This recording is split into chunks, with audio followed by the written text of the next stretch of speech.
So before you go to a recruiter, you bump up salaries, you offer flashy new benefits, or you throw a team social together, please stop.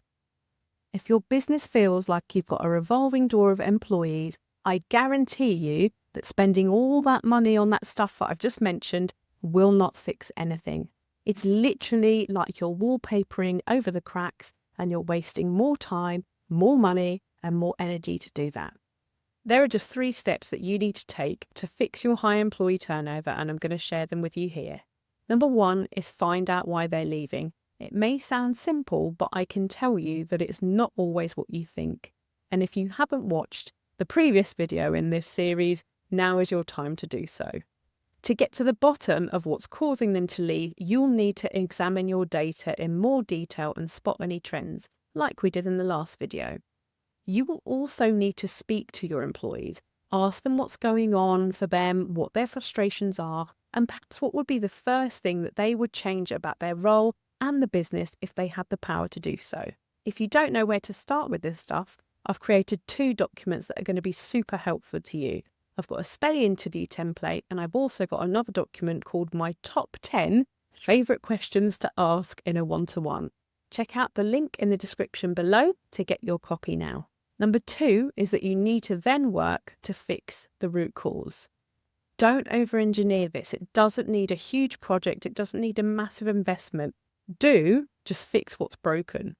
Focus on the main cause of leavers and address those. Now, it could be your recruitment, it could be your onboarding process, it could be a less than helpful manager, or a lack of strategy and future vision.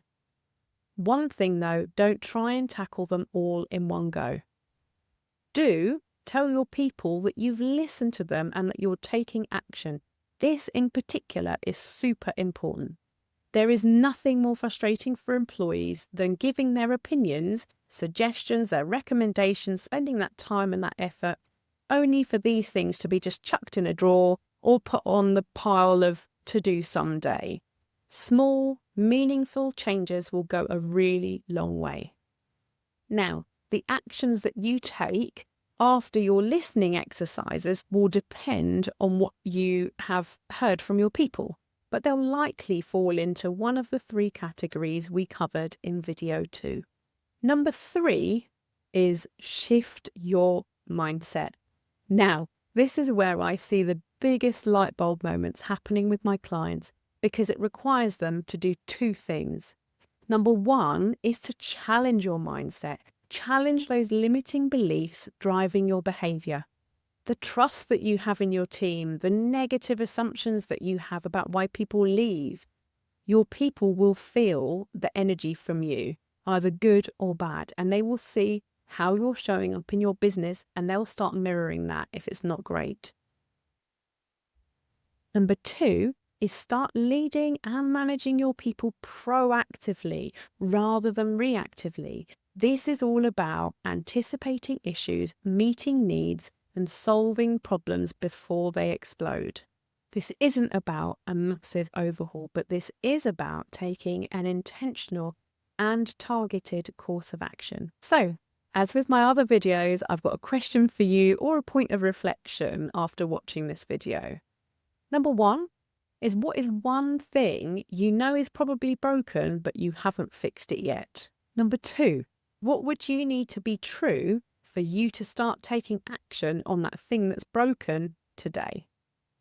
Number 3 is, do you see value in committing to changing it?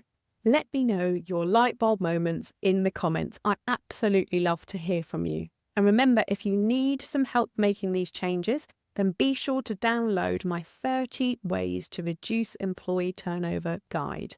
It is full of actionable tips that you can go away and implement straight away. I'll pop the link in the description below. If all of this stuff that I've spoken to you about so far has sounded good, then join me in the next video where I'll share more about what's getting in your way of fixing these challenges. I'll see you on the next one.